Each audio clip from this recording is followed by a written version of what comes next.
Do you remember the part in Devil May Cry 5 where Virgil asks, what if their positions were flipped? Well, stick around because we're going to get into it. Would I have your life and you mine? So what starts off with Dante and Virgil and how they separated? Well, they start off bickering at each other and Dante is bored. He wants Virgil's attention, decides to instigate his brother to start fighting with him.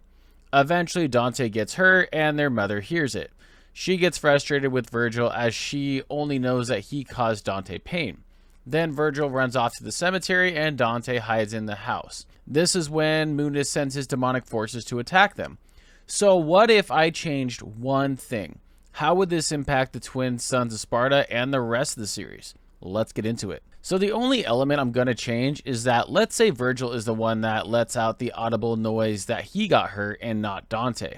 This should get Ava to think that he is in the wrong and Dante would be annoyed. Possibly thinking his brother is dramatic or that his mom is siding with Virgil, which would have Dante run to the cemetery in frustration. So then we have Virgil, who is more introverted, and I could see him hiding in the castle because he is embarrassed about showing weakness in front of his mom, and this would all be in the timing that Mundus sends the demons to attack.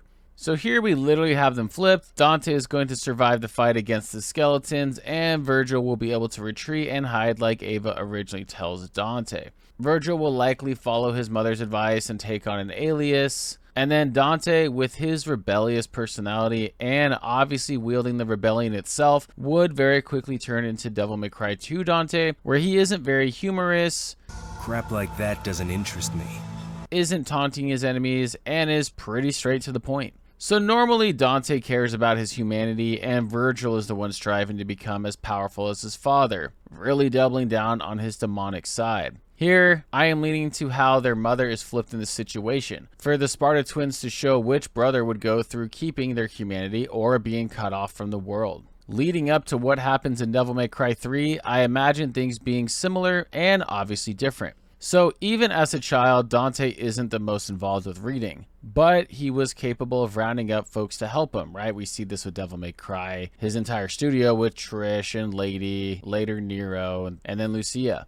This would eventually lead Arkham to meeting Dante. Then there is a reason to believe that with Arkham by his side, that Dante would know how to unlock his Devil Trigger just like Virgil knows how to before meeting Dante in the original Devil May Cry 3. However, since Dante is the one that is trying to retrieve the Sword of Sparta, he also may be aware of what would happen if he was able to get his hands on the Sword of Sparta and combine it with the Rebellion, just like he does in Devil May Cry 5. This would mean that Dante would have been able to unlock his Sin Devil Trigger form. If Dante was able to unlock this form in Devil May Cry 3, there wouldn't be anybody in the entire Devil May Cry universe at this point that would be able to stop him. Remember, Sin Devil Trigger form Dante defeated base Urizen, who was capable of defeating the entire Devil May Cry roster, including Dante himself in Devil Trigger form wielding the Sword of Sparta. Then this same Urizen would siphon off of human blood, which is the main source of power for demons, and he did this for a month straight.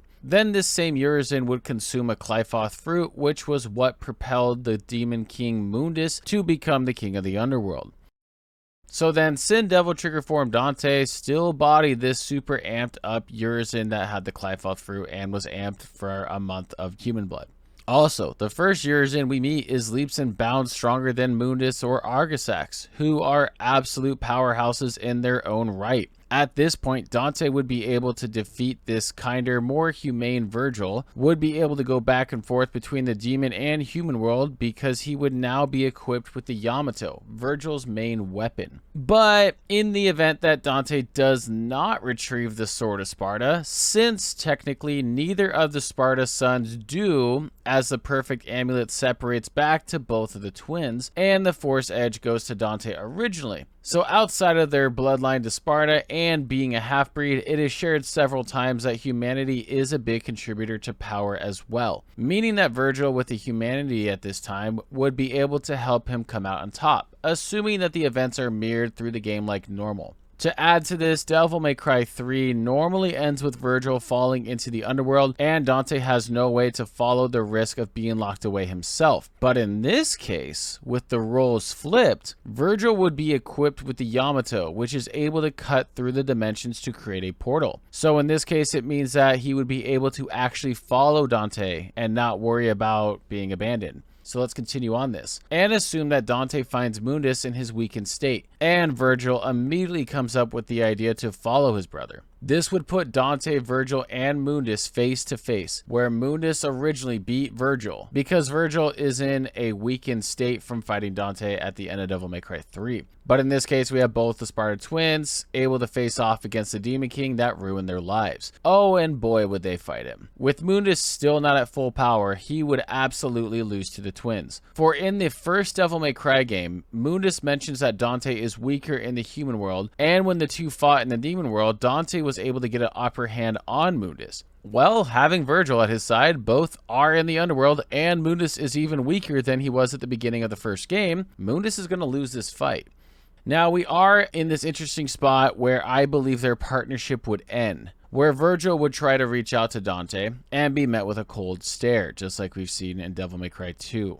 As this leaves an open spot for a Demon King, and Dante would take the opportunity to realize that there is more to power than just his physical power. With humanity in mind, Virgil would be left to face off against his brother.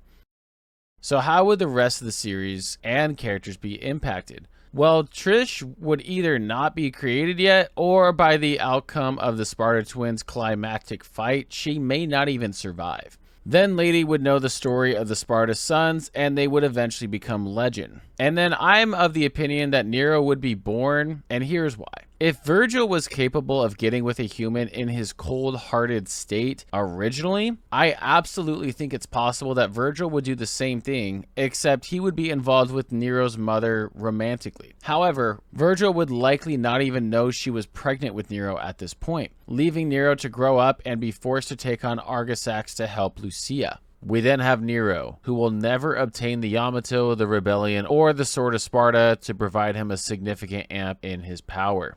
Everything that took place within Devil May Cry 4 would not happen because Agnes never got to the point of finishing the Savior statue, because they didn't have someone or something to help power it. Keep in mind, they didn't figure out until after Nero reached out to the Yamato and repaired it that Nero was a descendant of Sparta. Along with, they wouldn't have fixed or even found the Yamato at all at this point, since it would have been left in the underworld with Dante and Virgil having their battle, where I believe that neither would survive or it would just never end.